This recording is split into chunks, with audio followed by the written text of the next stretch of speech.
Nanggigigil ako sa iyo. Mom! Gigil talaga ako sa'yo! Anong ibawas, ha?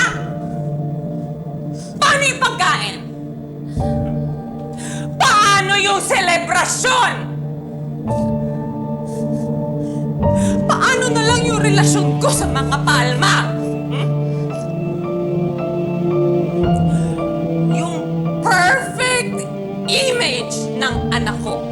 Paano na lang yon, ha? Kaya mo bang bayaran yon? Hindi! Hindi mo kaya yon! Eh kung sobrang perfect po talaga ng anak ninyo, bakit kailangan niyo po ako? Bakit hindi po siya nandito ngayon?